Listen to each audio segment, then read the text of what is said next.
So here we are, second dungeon. This dungeon isn't very large, doesn't take very long if you know where to go. But it kind of tries to intimidate you. Larger rooms.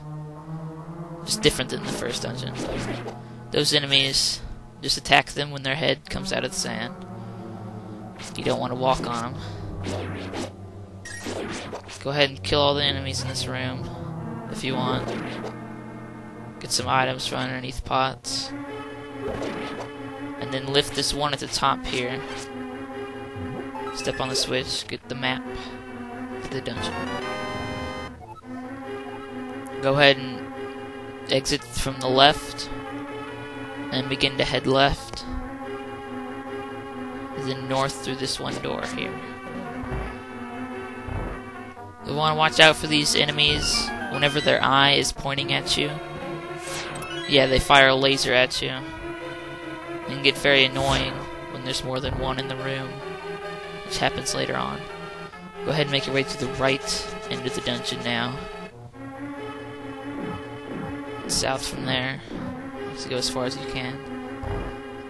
And head right through this locked door. Kill all the enemies in here to open up this locked, shuttered door, whatever.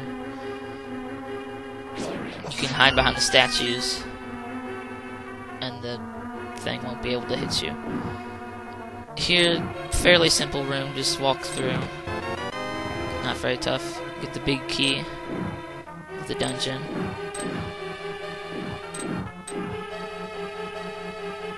Head back south. And go ahead and make your way back to the west wing of the dungeon, where we were earlier.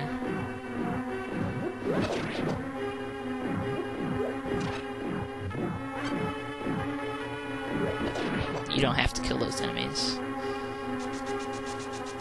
And once back in the first room, head to the left instead of north.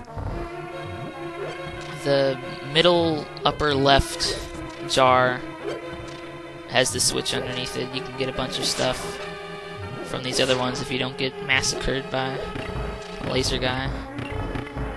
Yeah, faulty switch. So head north, and here you'll get the power glove, a main item of this dungeon. It'll let you lift blocks, those grayish kind of blue blocks that are mainly in the overworld.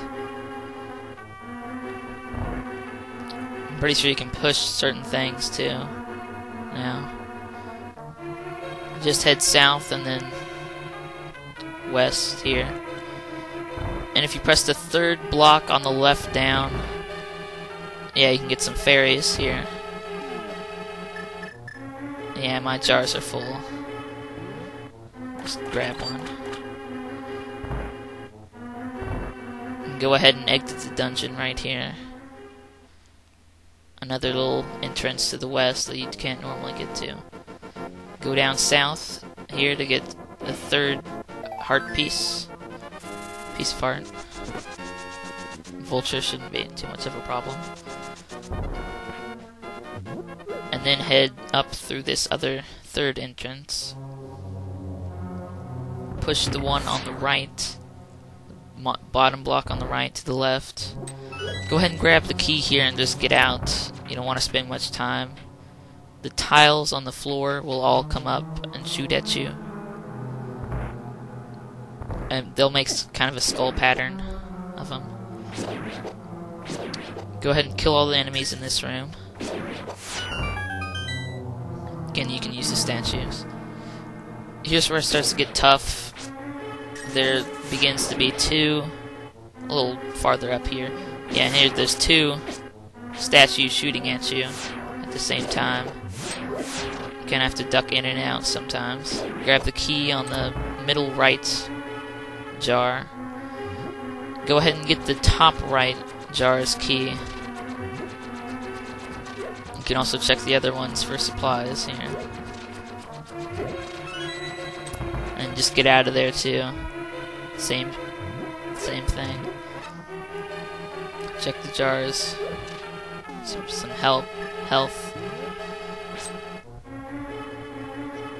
some arrows too, if you're running low on them. Magic. And then go ahead and whip out your lantern and light these 4, I don't know what they're called, candle things. Fireplaces. And then go north to the boss fight. These are 3 landmollas, I believe they are called, that will periodically jump out of the ground. You can see easily where they're jumping by the little mounds of dirts there. Every time one of them pops up, they'll shoot rocks in the 4 sub-cardinal directions, you know, northeast, northwest, southeast, southwest. And I'm being a little too aggressive here. Kind of want to go the more conservative approach, probably. As you can see, I died. It's good to have at least one fairy in here. I think it's very slightly based on luck, somewhat, personally.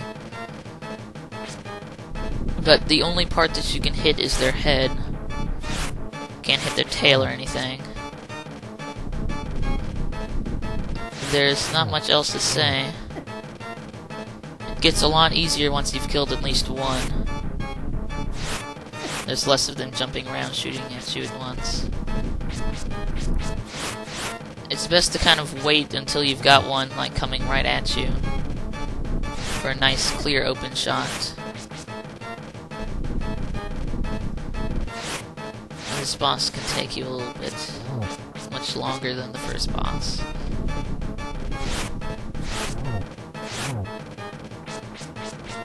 And just keep waiting until you see a nice opening.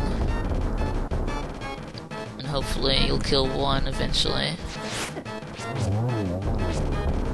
And then once you get down to the last one, it shoots 8 rocks in both the cardinal directions and the sub-cardinal directions. So you kind of get like just a hair above it, as you can see I'm doing here.